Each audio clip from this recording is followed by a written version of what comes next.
लोकसभा चुनाव से पहले कांग्रेस पार्टी अब मुस्लिम वोटरों पर फिर से दांव खेलने की तैयारी में जुट गई है।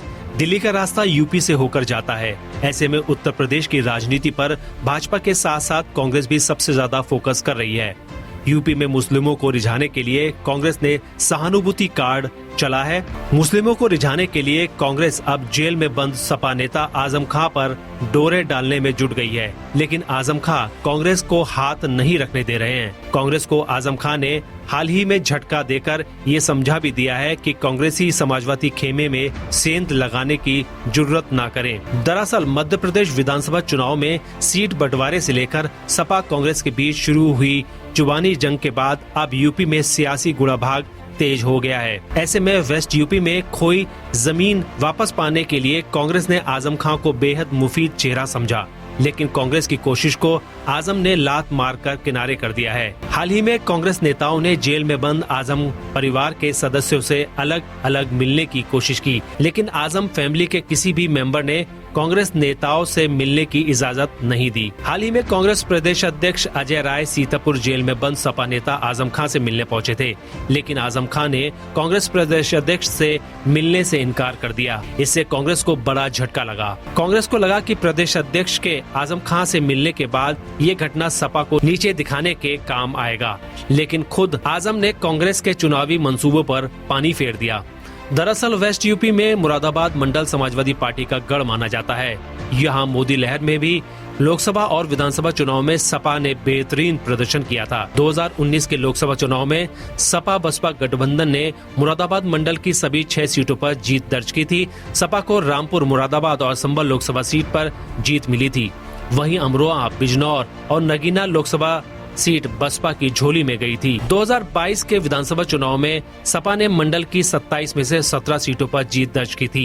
यही नहीं, अपने कोर वोट बैंक मुस्लिमों की बदौलत पार्टी आसपास के जिलों में भी मजबूत स्थिति में रही थी। पश्चिम यूपी में मुस्लिमों की बात करें तो आजम खां सबसे बड़ा मोमिन चेहरा है, लेकिन पिछले कुछ सालों में आजम खां की सियासत कानूनी दांवपेच में उलझ कर रह गई है। इस मामले में सपा नेतृत्व के आक्रामक न होने से वह सपा में भी अलग थलग माने जाने लगे हैं, जिसे लेकर मुस्लिम मतदाताओं में अंदर खाने नाराजगी है।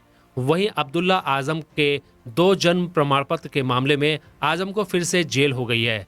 ऐसे में कांग्रेस आजम खां के प्रति सहानुभूति की सियासत कर मुस्लिमों में दोबारा से अपनी पैठ बनाना चाहती है। इससे पहले भी आजम खां को लेकर कांग्रेस नेता उनके खिलाफ ज्यादती की बात करते रहे हैं। रामपुर लोकसभा सीट पर कांग्रेस को भले ही पिछले 5 चुनाव में जीत नहीं मिली हो, लेकिन इस सीट पर जयप्रदा से पहले कांग्रेस की बेगम नूरबानो का दबदबा था। वह 1996 और 1999 में रामपुर से सांसद चुनी गई थी। यहाँ कांग्रेस सपा के वोट बैंक में सेंध लगाकर खुद को मजबूत स्थिति में पहुंचा सकती है। मुरादाबाद लोकसभा सीट पर सपा का दबदबा रहा है, लेकिन वर्ष 2009 के लोकसभा चुनाव में कांग्रेस ने क्रिकेटर मोहम्मद अजहरुद्दीन को मैदान में उतारकर विरोधियों को चित कर दिया था। अजहर के जरिए कांग्रेस ने मुरादाबाद में फिर अपनी सियासी जमीन तैयार कर ली थी। यही वजह है कि निकाय चुनाव में मेयर पद पर कांग्रेस लगातार 2 चुनावों में दूसरे स्थान पर रही, जबकि सपा तीसरे स्थान पर रही। चर्चा ये भी है कि मुरादाबाद में कांग्रेस दोबारा अजहर या उन जैसे किसी मजबूत मुस्लिम चेहरे पर दांव लगा सकती है। लॉकडाउन के दौरान सपा नेता आजम खां, उनकी पत्नी डॉक्टर तंजीन फातिमा और बेटे अब्दुल्ला आजम सीतापुर जेल में बंद थे। आजम खां 27 महीने की जेल में थे। तजीन फातिमा और अब्दुल्ला आजम जेल से पहले छूट गए थे। उस वक्त सपा के शीर्ष नेता पहले कांग्रेस नेता इमरान प्रतापगढ़ी तजीन फातिमा से मिलने उनके घर गए थे। हालांकि उन्होंने इस मुलाकात को व्यक्तिगत बताया था, लेकिन इसके बाद सपा में खलबली मच गई थी। कांग्रेस ने आजम खां को लेकर धरना प्रदर्शन किया था। यही नहीं, हाल ही में फिर जेल भेजे गए आजम खां को लेकर बरेली से दिल्ली जाते समय रामपुर में रुके कांग्रेस प्रदेश अध्यक्ष